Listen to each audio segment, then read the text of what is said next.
Hello भाई लोग, कैसे हो? सबके हाल मजा में होंगे वैसे तो। और इसके अलावा मैं आप लोगों को बात करना चाह रहा था कि ये जो एपिसोड्स आ रहे हैं ना, तो इसके पीछे का कारण ये है कि मेरे को थोड़ा टाइम नहीं मिल पा रहा है, तो इसी वजह से कभी एक आता है कभी नहीं आ पाता है। लेकिन मैं अपनी पूरी कोशिश करता हूँ आप लोगों के लिए एपिसोड्स लाने की।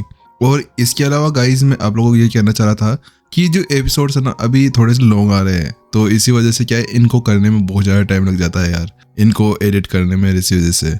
तो उसमें भी थोड़ा सा यार देख लिया करो। और इसके अलावा स्टोरी क्या थोड़ी सी घूम रही है, तो मैं सोच रहा हूँ कि इसको थोड़ा सा आगे बढ़ाया जाए स्टोरी को। इसी वजह से देखते हैं कि अब क्या ही चलता है। चलो फिर बिना किसी तरीके शुरू करते हैं एपिसोड को। लास्ट एपिसोड के अंदर हम लोगों ने ये देखा था कि यहाँ पर नंदनी और मनीषा दोनों ही दोनों अपने एग्जाम को देने के लिए आगे बढ़ चुके थे और दोनों ने बहुत ज्यादा अच्छी प्रगति की थी, जिस चीज को देखने के बाद में सभी लोग पूरी तरह से हैरान रह चुके थे।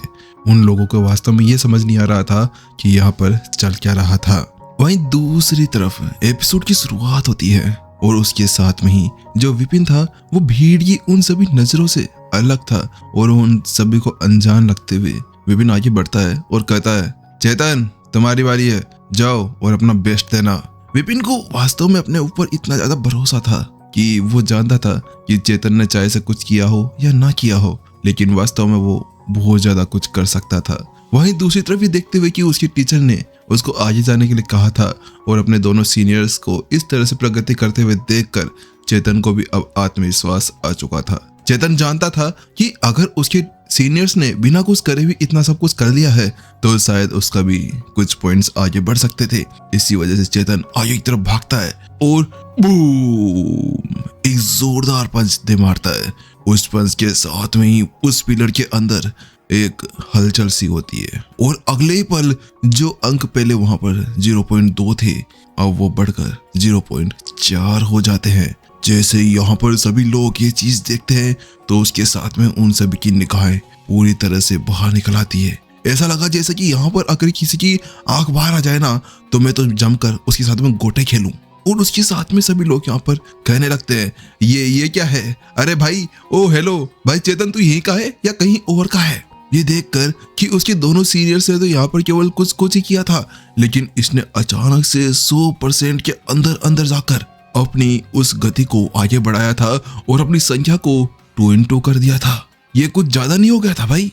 वहां पर प्रिंसिपल गजानन और उनके पास में खड़े हुए वाइस प्रिंसिपल, उनकी भी यही हालत थी। उन्हें भी ये नहीं समझ में आ रहा था कि आखिरकार ये कैसे हो सकता है। कोई एक बंदा बिना किसी गलती के केवल ऐसे ही यहाँ पर ये सब कुछ कैसे कर सकता था। वहीं अब वाइस प्रिंसिपल जगत को कुछ समझ नहीं आता है। वो वहां पर कहने लगते हैं, ये क्या है, ये कैसे हो सकता है? आखिरकार प्रिंसिपल गजानन ये हो कैसे सकता है? क्या यहाँ पर चेतन की नींव कमजोर है, इसी वजह से उसने यहाँ पर ज्यादा अच्छी ग्रोथ की है? तो उसके साथ में यहाँ पर सभी लोगों की निगाहें भी उस शब्द को सुनने के साथ में ही प्रिंसिपल की तरफ देखने लगते हैं।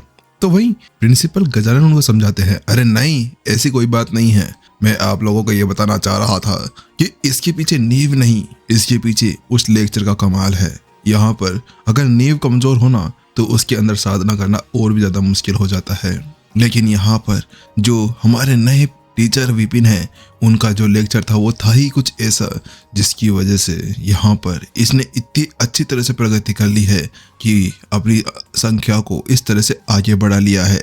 लेकिन फिलहाल के लिए प्रिंसिपल गजानन को भी एक बात समझ नहीं आई थी कि ये गति इतना तेज कैसे हो सकती है। हाँ चलो ठीक है, लेक्चर दिया और उससे थोड़ी संख्या बढ़ी तो वो संख्या 0.2 1 होनी चाहिए, 2 होनी चाहिए थी, लेकिन ये 0.4, ये कुछ ज्यादा नहीं हो गया था। इसी वजह से अब प्रिंसिपल गजानन का भी यहाँ पर दिमाग खराब सा होने लगा था। उनको समझ नहीं आ रहा था कि उनके साथ में ये सब कुछ चल क्या रहा था। लेकिन उसी बीच जब सभी लोग इसी बारे में सोच रहे थे कि अब अमित को ये बात बिल्कुल भी अच्छी नहीं लगती है कि अब उसको यहाँ पर नीचे दबाया जा रहा था, वो पीछे चिल्लाते हुए कहता है, नहीं नहीं, ये बिल्कुल असंभव है, ऐसा हो ही नहीं सकता, ये बिल्कुल भी नहीं हो सकता है। ये कैसे हो सकता है कि यहाँ पर कोई बस बिना साधना करे हुए बस लेक्चर को सुनने के बाद में किसी की भी साधना इतनी अच्छे से बढ़ सकती है, और वो भी 100%। अरे भाई, अगर कुछ % बढ़ता तो वो भी ठीक था, लेकिन ये 100% बनना मुझे यहाँ पे बिल्कुल भी नहीं भा रहा है। जो अमित था वो यहाँ पर उन सभी से करने लगता है, क्योंकि वास्तव में वो अभी हार नहीं मान सकता। तो वो हार मान गया तो यहाँ पर सभी के सामने उसकी तो हिल्ली उड़ जाएगी। खिल्ली उड़ने के बाद में वो तो किसी को मुंह दिखाने लायक नहीं रहेगा, शायद उसको यहाँ पर अपने जेंडर को चेंज करा कर यहाँ पर रहना पड़े। इसी वजह से अब जो अमित था वो अभी भी अपनी गवाही देते रहता है ताकि वो बार बार वहां पर सभी को समझा सके। तो उसकी बात सुनने के साथ में यहाँ पर एक लड़का आगे बढ़ता है और कहने लगता है, सीनियर अमित क्या तुम ऐसा कुछ कर सकते हो? तो उसकी बात सुनते हुए अमित का चेहरा पूरी तरह शर्म से लाल हो चुका था। वास्तव में चाहे से उसकी प्रतिभा यहाँ पर मनीषा और नंदनी से कमजोर ना हो, लेकिन फिर भी उसको कम से कम अपनी इस तरह की साधना को आगे बढ़ाने और अपनी ताकत को आगे बढ़ाने के लिए कम से कम 24 दिन लग चुके थे। और इन्होंने तो यहाँ पे केवल 24 घंटे के अंदर अपनी ताकत को इस तरह से आगे बढ़ा लिया है जिसके बारे में वो कभी सोच भी नहीं सकता है। अब इसी बात से अनजान यहाँ पर जो प्रिंसिपल गजानन थे वो अब विपिन से पूछे बिना नहीं रह सकते हैं। वो कहते हैं, मास्टर विपिन, आखिरकार ये सब कुछ हो क्या रहा है? यहाँ पर हमने स्पष्ट सुना है कि इन तीनों ने यहाँ पर आपकी कक्षा को सुना तो है लेकिन अभ्यास नहीं किया है, तो आखिरकार इनकी ताकत इतने अच्छे से कैसे बढ़ सकती है, वो भी कुछ चंद मिनटों के अंदर? ये कैसे हो सकता है? यहाँ पर जैसे ही प्रिंसिपल गजानन ये शब्द विपिन से पूछते हैं तो उसके साथ में सारी क्लास से भी उसी को देखने लगते हैं। वहीं दूसरी तरफ विपिन कहता है, अच्छा ये कुछ नहीं है, ये एक सुप्रीम टीचर की शिक्षा है। जो विपिन था वो उनसे कहता है। वास्तव में बात कुछ ऐसी थी कि विपिन इस जगह पर अगर सुप्रीम टीचर के बारे में बताया ना तो इन लोगों को समझ में नहीं आएगा, क्योंकि सुप्रीम टीचर तो यहाँ पर मास्टर कॉन्टिनेंट का एक गुरु था और यहाँ पर सुप्रीम टीचर जैसा कोई नाम नहीं था। तो वहीं दूसरी तरफ क्या सुप्रीम टीचर, ये क्या है? ये सुप्रीम टीचर आखिरकार होता क्या है? यहाँ पर सभी लोग पूरी तरह से हैरान रह चुके थे। वहीं दूसरी तरफ प्रिंसिपल गजानन और जो वहीं पर खड़े हुए वाइस प्रिंसिपल जगत थे वो एक दूसरी तरफ देखने लगते हैं। वो आंखों ही आंखों के अंदर बात करने लगते हैं। तो उसी बीच यहाँ पर जो वाइस प्रिंसिपल जगत थे वो प्रिंसिपल गजानन से बिल्कुल धीमी आवाज में, जो आवाज केवल उन्हें सुनाई दे सकती थी, वो उसमें कहते हैं, आखिरकार ये क्या है? मुझे आज तक समझ में नहीं आया कि ये सुप्रीम टीचर होता क्या है। मैंने पहली बार इसके बारे में सुना है। तो उसके साथ में यहाँ पर प्रिंसिपल गजानन भी अपने ठुड्डे के नीचे अपना हाथ फेरते हैं और उसके साथ में अचानक से उनका दिमाग पूरी तरह से बनना जाता है। क्या सुप्रीम टीचर?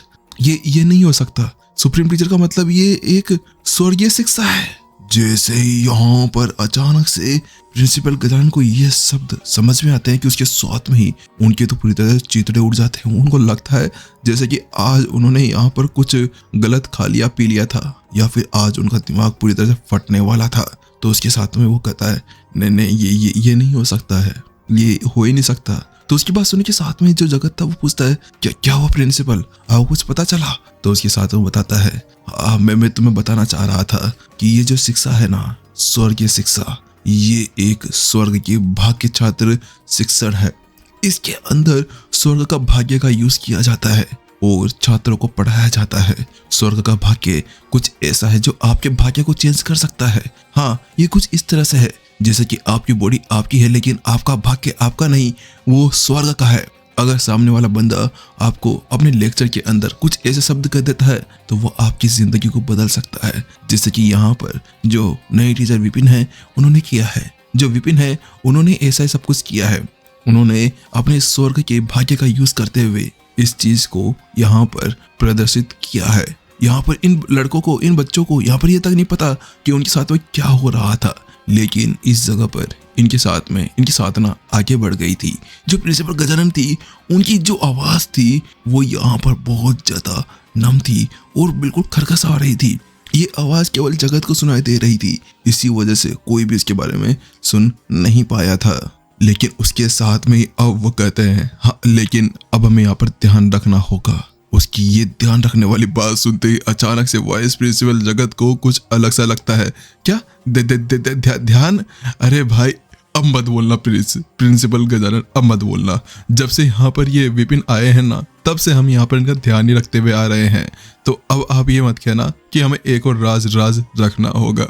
तो वही वाइस प्रिंसिपल गजानन केवल अपना सर हिलाते हैं और कहते हैं, वाइस प्रिंसिपल जगत, हाँ वास्तव में मैं भी थक चुका हूँ इतने सारे राजों को अपने पेट के अंदर दबा कर, लेकिन अब क्या करें, हम इस राज को बाहर नहीं ला सकते हैं, क्योंकि अगर ऐसा ही स्वर्ग के भाग्य को यूज करने वाले और कुछ कल्टीवेटर्स यहाँ पर आ जाते हैं तो उसके साथ में ही विपिन के साथ में कुछ भी हो सकता है। हमें उन्हें यहाँ पर बचाना होगा और बचाने के लिए हमें इस राज को राजी रखना होगा। तो वाइस प्रिंसिपल जगत भी अब ये समझ चुके थे कि अब उनके पेट के अंदर एक और राज को छुपा कर रखना होगा, लेकिन अब ये राज इतना बड़ा था कि अगर ये बाहर आता है तो इस जगह पर एक बहुत बड़ी तबाही हो सकती थी।